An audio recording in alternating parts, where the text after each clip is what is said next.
The fluorescent lights of the hospital room hummed, a constant, sterile counterpoint to the rhythmic beeping of the machines I was tethered to. My world had shrunk to this bed, these tubes, the blurry faces of nurses flitting in and out. A car accident, they said. A head-on collision that left me shattered but, thankfully, alive. Or so I thought. He, on the other hand, was always a blur of activity, even when standing still. Elias, my supposed best friend, my business partner, the man I trusted with everything. He'd visit daily, his face a mask of concern, whispering reassurances as he squeezed my hand. "Don't worry about a thing, old man," he'd say, a forced cheerfulness in his voice. "I've got everything covered." And I believed him. Why wouldn't I? We'd built our tech startup from the ground up, fueled by ramen noodles and an unwavering belief in our vision. What Elias didn't know, what no one knew, was the true extent of my personal wealth. Years of quiet, calculated investments, particularly in the nascent world of cryptocurrency, had turned a modest inheritance into a fortune that dwarfed our company's valuation. My crypto wallet, a digital vault holding a king's ransom, was my personal safety net, a secret I guarded fiercely. Just days before the accident, a gut feeling, a whisper of unease I couldn't quite pinpoint, had prompted me to liquidate almost all of it. Every last digital coin converted into cold, hard cash, diversified and secured in various offshore accounts. The timing, in hindsight, was chillingly prescient. The day I finally got a room with a window, the first real sunlight in weeks hit my face, and with it came a clarity that cut through the drug-induced haze. My phone.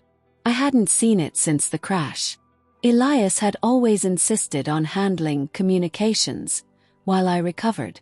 A knot of unease tightened in my stomach. When the nurse finally brought it, charged and ready, the first thing I did was try to log into my financial apps. Block. Every single one. Not just frozen but actively denied access. My heart hammered against my ribs. It wasn't a system glitch. It was too widespread, too precise. A chilling realization began to dawn. While I lay helpless, vulnerable, Elias wasn't just covering everything.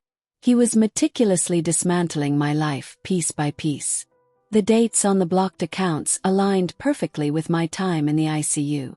The sheer audacity of it, the cold calculation, made my blood run cold. He hadn't just taken advantage of my weakness. He had orchestrated a complete takeover, assuming I'd never recover enough to fight back. I gripped the phone, my knuckles white. The irony was almost comical, a dark, twisted punchline to a very bad joke. He thought he'd stolen my future, my financial security.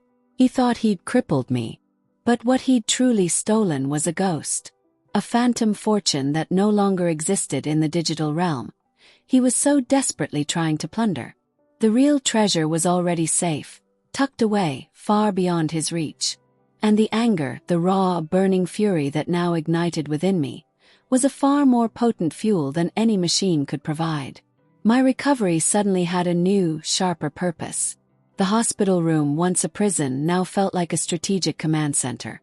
My body was still far from healed, but my mind, sharpened by a potent cocktail of betrayal and adrenaline, was firing on all cylinders.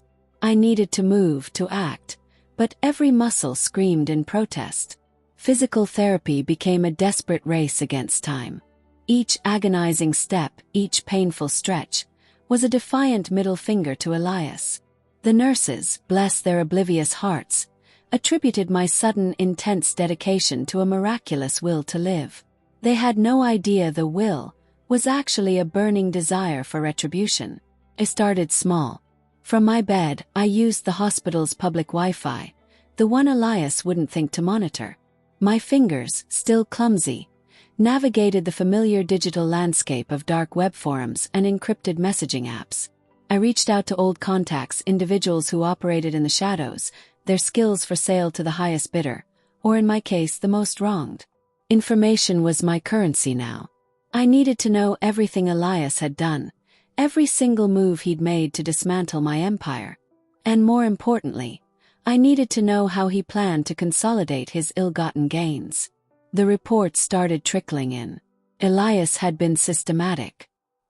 He'd used forged documents, manipulated digital signatures, and even bribed a few lower-level employees to transfer ownership of assets, both personal and corporate, into shell companies he controlled. He was good, I'd give him that. Ruthlessly efficient. He'd even leveraged my prolonged absence to push through a hostile takeover of our own company, effectively ousting me from the board I'd co-founded. The sheer audacity of it all was breathtaking. But as I delved deeper, a pattern emerged. Elias wasn't as clever as he thought. He was meticulous, yes, but he was also predictable. His ambition, once a shared driving force, had morphed into a blinding greed. He was rushing, making mistakes, leaving digital breadcrumbs everywhere. His plan was to liquidate everything, strip the company bare, and vanish, leaving me to pick through the corporate wreckage of a business I had built. What he didn't account for was my liquidation. He was trying to drain an empty well. Every asset he thought he was stealing, every crypto account he tried to access, was already clean. The shell companies he'd set up, the elaborate financial web he was weaving, they were all designed to hide money that simply wasn't there. The irony was a bitter taste in my mouth, but also a potent weapon. He was investing significant resources, time, and illicit connections to steal what I no longer possessed. He was building his own digital house of cards, unaware that the foundation was already crumbling beneath him. The day I finally walked out of that hospital, leaning heavily on a cane, was the day my real work began. Elias had no idea I was watching, no idea I was patiently gathering the evidence that would not only expose him but also trap him in his own meticulously constructed web of deceit. He thought he'd won. He thought he'd gotten away with it. He was about to learn just how wrong he was. The game wasn't over. It had only just begun. The crisp Junjai air, a welcome change from the stale hospital scent, filled my lungs as I stepped into a nondescript office building downtown. Elias, in his blind avarice, had made a critical misstep. He hadn't fully accounted for the analog world. While he was busy siphoning digital ghosts, I was solidifying my position in the real one. My contacts had secured me a discreet, temporary workspace, fully equipped with high-end tech, far from the prying eyes Elias might still have on my old haunts. My first order of business was to secure the few physical assets Elias hadn't been able to touch. The old house, a quiet relic passed down through generations, remained untouched, an oversight born of his focus on the more liquid assets. More importantly, stashed within its walls was my analog safe deposit box, a series of physical hard drives and encrypted USBs containing backups of every transaction, every communication, every piece of evidence from my early crypto days. These were the keys to unlocking his downfall, the undeniable proof of my true wealth, and by extension, his grand deception. Next, I turned my attention to his vulnerabilities. Elias, despite his meticulous planning, had an Achilles heel: his ego. He reveled in public adoration, craving the spotlight. He was currently riding high on the waves of our company's successful restructuring, presenting himself as the visionary who had steered the ship through rough waters. This public image was a finely crafted facade, and it would be his undoing. I began to leak carefully curated snippets of information to a network of financial journalists and investigative bloggers. Not direct accusations, not yet. Just subtle hints, anomalies in financial reports, curious inconsistencies in company filings, all pointing towards a brewing scandal. The kind of whispers that, once planted, grow into a roar. I anonymized my trail, weaving through layers of proxies and encrypted networks, ensuring that every breadcrumb led away from me and towards the inevitable conclusion that something was rotten at the core of Elias's empire. The most potent weapon in my arsenal, however, was patience. Elias was still expending enormous resources trying to extract money that wasn't there, growing increasingly frustrated and reckless. Each failed attempt to access my fortune pushed him further into a corner, making him more prone to errors. He was digging his own grave, and I was merely providing the shovel. The news cycles slowly began to shift. First, it was just murmurs in niche finance blogs, then more prominent headlines questioning the sudden changes within the company. The public perception of Elias, once unblemished, started to fray at the edges. He was visibly agitated during televised interviews, his practiced smiles faltering under the pressure of veiled questions. He had stolen my past, but he couldn't steal my future, and he certainly couldn't escape the truth I was meticulously unearthing. The stage was being set for his grand unmasking, and I, the supposedly broken man, would be in the front row. The whispers I'd planted had bloomed into a cacophony. The financial news channels, once fawning over Elias, now dissected his every move with a predatory zeal. Investigative journalists, spurred on by the anomalies I'd highlighted, unearthed layers of questionable transactions and shadow companies. The company's stock, once soaring under Elias's brilliant leadership, began to plummet. Shareholder confidence evaporated like morning dew under the harsh Junjai sun. Elias, trapped in a public relations nightmare, grew increasingly erratic. He lashed out at reporters, blamed unscrupulous competitors, and even accused me, the recovering invalid, of orchestrating a smear campaign from my hospital bed. The irony was palpable. His desperation was a palpable scent, even through the television screen. He was doubling down on the narrative that I was mentally unstable, a victim of my own delusions. It was a pathetic attempt to deflect, but it only served to further erode his credibility. My next move was surgical. I initiated a series of small, perfectly timed legal actions. Not lawsuits for theft. Not yet. But rather challenges to the legitimacy of certain corporate resolutions passed during my incapacity. Each challenge was backed by irrefutable, time-stamped digital evidence, carefully extracted from the backups I'd secured. These weren't about recovering money. They were about exposing the fraudulent nature of his every decision since my accident. The legal challenges, though seemingly minor, created a ripple effect. Auditors were called in. Internal investigations were launched. Employees, emboldened by the public scrutiny and fearful for their own futures, began to come forward with their own testimonies of Elias's increasingly aggressive and unethical behavior. The carefully constructed facade of the brilliant visionary was cracking, revealing the panicked, cornered thief beneath. One particularly damning piece of evidence was a series of emails I'd unearthed from my backups. They showed Elias's attempts to force the liquidation of my crypto assets, even after receiving official notifications from various exchanges that the accounts were already empty. He had been so fixated on the prize, so certain of his victory, that he'd documented his own frustration and confusion when he couldn't access funds that simply weren't there.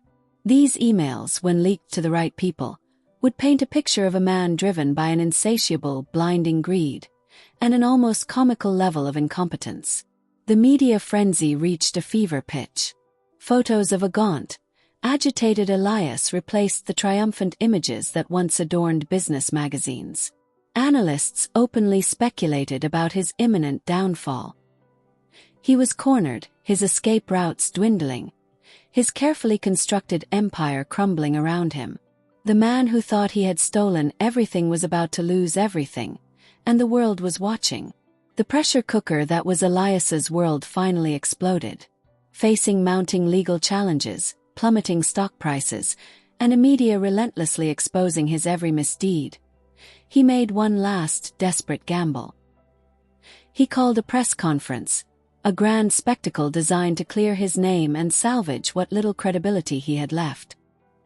He strode onto the stage, a forced smile plastered on his face, but his eyes betrayed a flicker of raw panic. "These are baseless accusations," he thundered, his voice cracking slightly. "Fabrications from a disgruntled, sick man who can't accept his own failings." He pointedly referred to me, trying to paint me as a delusional victim of my own mental state, a pathetic figure seeking revenge. He even presented what he claimed were proofs of my instability, a carefully doctored medical report, clearly forged, that depicted me as suffering from paranoid delusions. But the media, no longer swayed by his theatrics, was relentless. One journalist, and sharp woman I'd anonymously tipped off, cut through his bluster. "Mr. Elias," she began, her voice calm but penetrating, "can you explain why multiple external audits show discrepancies in company funds totaling tens of millions of dollars, all funneled into shell companies directly linked to your personal associates?" Elias stammered, his face blanching. He tried to deflect, to pivot, but the questions kept coming, each one a perfectly aimed dart. Another reporter pressed him on the encrypted emails I'd leaked, the ones detailing his frustrated attempts to access my crypto fortune. "Are you aware, Mr. Elias," the reporter asked, holding up a printout, "that these emails suggest you were trying to steal funds that were already liquidated?" The air in the room grew thick with tension. Elias's facade crumbled completely. The confident visionary was replaced by a cornered rat. His eyes darted around the room, searching for an escape that wasn't there. He started to sweat, visibly trembling. He'd built his empire on a lie, a betrayal, and now that foundation was crumbling beneath him, exposed for the entire world to see. The true climax came not from any dramatic confession, but from the deafening silence that followed a particularly damning question about a specific, fraudulent land deal. Elias simply stood there, paralyzed, his mouth agape, unable to utter a single coherent word. The silence spoke volumes. His guilt was a tangible presence in the room, suffocating him. He had nothing left. No more lies, no more diversions. He was finished. The story dominated every news cycle. Arrest warrants followed swiftly, not just for theft, but for corporate fraud, money laundering, and even attempted extortion. Elias, the man who thought he had stolen everything, was led away in handcuffs. His once pristine reputation shattered beyond repair. My name, once synonymous with a tragic accident, was finally cleared. The company, though scarred, began the slow process of rebuilding, a task I, from a distance, would now oversee with a new, sharper wisdom. Elias had taught me a brutal lesson, but he had also inadvertently forged me into something stronger, something more resilient. The fortune he'd so desperately tried to seize was safe, and the justice he'd so arrogantly defied was finally served. I had truly liquidated my crypto wallet, but in doing so, I had also liquidated his entire company and, more importantly, his freedom.